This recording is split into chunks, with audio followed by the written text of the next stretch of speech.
Welcome back friends, फिर से एक बार स्वागत है आप लोगों का मेरे इस यूट्यूब चैनल पर। आज हम लोग एक नए टॉपिक के बारे में पढ़ेंगे कि मकर संक्रांति का ये जो पर्व है, फेस्टिवल है, ये हम लोग क्यों मनाते हैं और ये पूरे भारतवर्ष में मनाया जाता है। इसका हमारे जीवन से क्या संबंध है और हम ये क्यों मनाते हैं। क्या इसके साथ कोई हमारी खगोलीय घटना रिलेटेड है? क्या कर्क रेखा, मकर रेखा, भूमध्य रेखा की स्थिति इसके लिए रिस्पॉन्सिबल है? इसको आज हम डिटेल्स बताएंगे, पूरे विस्तार से बताएंगे कि किस स्टेट में किस नाम से इसे जाना जाता है मकर संक्रांति को, और इसका क्या रिलेशन है हमारे पृथ्वी और सूर्य से, इसका क्या रिलेशन है और ये हम लोग क्यों इस पर्व को मनाते हैं। और पूरे इंडिया में इस पर्व को अलग अलग स्टेट में अलग अलग नाम से मनाया जाता है और इसे सेलिब्रेट किया जाता है, लेकिन इसका मकसद एक ही होता है। ठीक है, तो जो लोग मेरे चैनल पर नए हैं वो चैनल को सब्सक्राइब कर लें और वीडियो को ज़्यादा से ज़्यादा लाइक करें, शेयर करें, कमेंट करें। हम लौटते हैं कि मकर संक्रांति। सबसे पहले ये मकर का मतलब समझना है और संक्रांति का मतलब समझना है। ये फेस्टिवल न जाने कितने वर्षों से हम लोग मनाते आ रहे हैं, हमारे पूर्वज ये ट्रेडिशनल तरीके से मनाते मनाते मनाते आज हम लोग इस भाग दौड़ की ज़िंदगी में भूल ही गए हैं कि इस फेस्टिवल का, इस पर्व का हमारे जीवन से क्या महत्व है। तो मकर का मतलब होता है ये मकर रेखा, यानी कि ट्रॉपिक ऑफ कैप्रिकॉर्न। अब कैप्रिकॉर्न और ये मकर, ये दोनों एक ही चीज है। ठीक है, अब होता क्या है कि 22 दिसंबर को सूर्य सीधे मकर रेखा पर चमकता है और इस फेस्टिवल को हम लोग 14 या 15 तारीख को मनाते हैं, तिथि के हिसाब से मनाते हैं। 14 दिसंबर या जनवरी या 15 जनवरी को हम लोग इसको मनाते हैं। लेकिन 22 दिसंबर को सूर्य सीधे मकर रेखा पर चमकता है और इसके बाद ये धीरे धीरे धीरे धीरे सूर्य जो है 3 महीने का गैप लेकर के और 0 डिग्री इक्वेटर यानी भूमध्य रेखा पर आता है। इसका टाइमिंग 3 मंथ का होता है। दिसंबर, जनवरी, फरवरी, मार्च, ये मार्च में यहां पर ये आएगा। यहां पर एक मार्च में सूर्य जो है सीधे 0 डिग्री इक्वेटर पर चमकता है। मार्च के बाद अप्रैल, मई, जून में ये कर्क रेखा पर सीधे चमकता है। फिर जून से जुलाई, अगस्त, सितंबर, और सितंबर के बाद फिर अक्टूबर, नवंबर, दिसंबर, ऐसे ये रोटेशन चलते रहता है। अब यही चीज 22 दिसंबर के बाद जो सूर्य है वह धीरे धीरे उत्तरायण होने लगता है। तो ये उत्तरायण की स्थिति में ये जब सूर्य यहां पर दक्षिणायन होता है, एक्चुअल में सूर्य दक्षिणायन उत्तरायण नहीं होता, हमारी पृथ्वी जो है जो मूव करती है सूर्य के चारों तरफ, उसके हिसाब से पृथ्वी पर इसकी शैडो छाया पड़ती है और हम लोग सूर्य को ही मान लेते हैं कि सूर्य उत्तरायण हो रहे हैं और दक्षिणायन हो रहे हैं, लेकिन सूर्य न तो उत्तरायण होते हैं न तो दक्षिणायन होते हैं। मूवमेंट हमारी पृथ्वी करती है। ठीक है, अब ये 22 दिसंबर के बाद, तो 22 दिसंबर को जब ये मकर रेखा पर सूर्य की स्थिति होती है तो उत्तरी गोलार्ध में यानी 0 डिग्री भूमध्य रेखा से ऊपर, जैसा कि आप लोग देख सकते हैं कि ये ठंड का मौसम होता है। पूरा उत्तरी गोलार्ध ठंड के मौसम में जो है सफर करता है।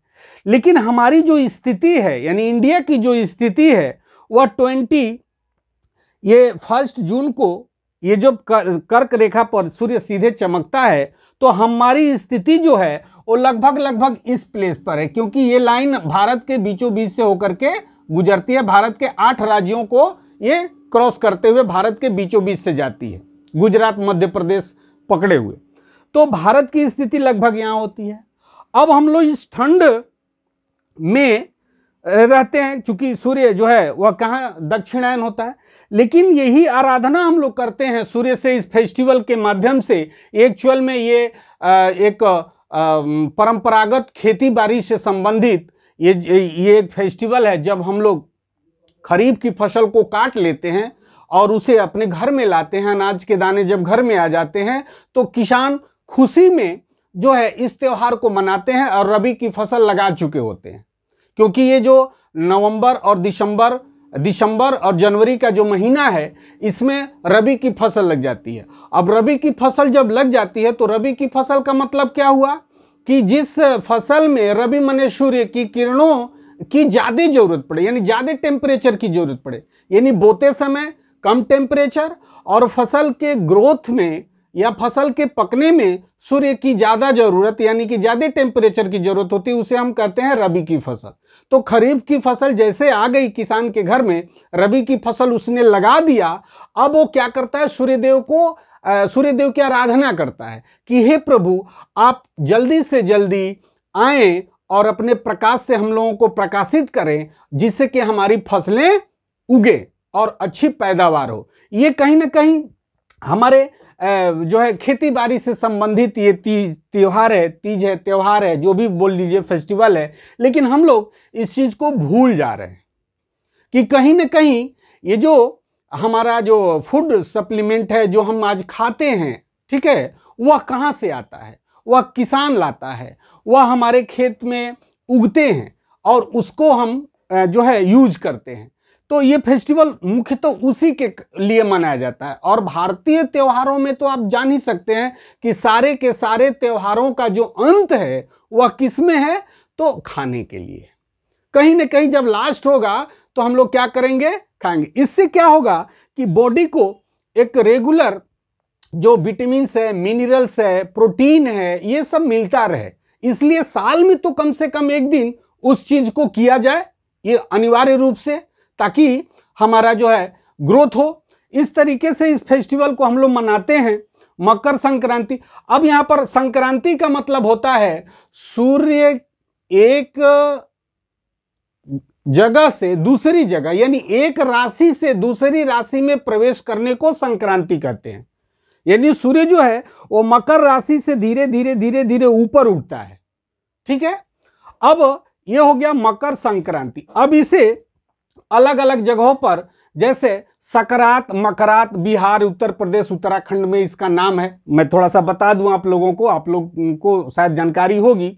बिहू असम में, नागालैंड में, ये नाम भले अलग अलग हैं लेकिन काम सबका एक ही है। इसमें हम लोग एक ही सूर्य देवता की पूजा करते हैं और ये प्रे करते हैं।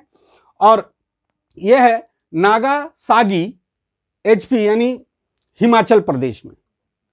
पौष Sankranti west Bengal, north east के कुछ जो है स्टेट्स हैं वहां पर। यह है मकर चावला उड़ीसा में, लोहरी पंजाब हरियाणा में, सिसुर संक्रांत ये है कश्मीर में, उत्तरायण गुजरात में, दीव दमन में, और मकर संक्रांति आंध्र प्रदेश, केरला, गोवा, महाराष्ट्र। सुगी हबा कर्नाटका में, पोंगल तमिलनाडु पौंडीचेरी में।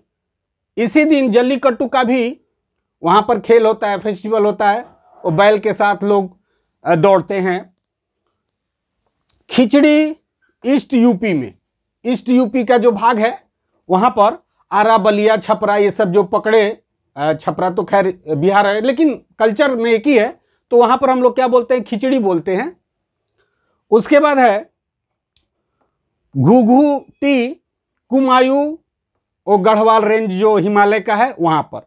तो इस तरीके से और भी अलग अलग स्टेट्स में और भी इसके लोकल नाम है, और भी जगहों पर इसको अलग अलग नामों से पुकारा जाता है, प्रे किया जाता है, लेकिन मकसद सबका एक ही होता है।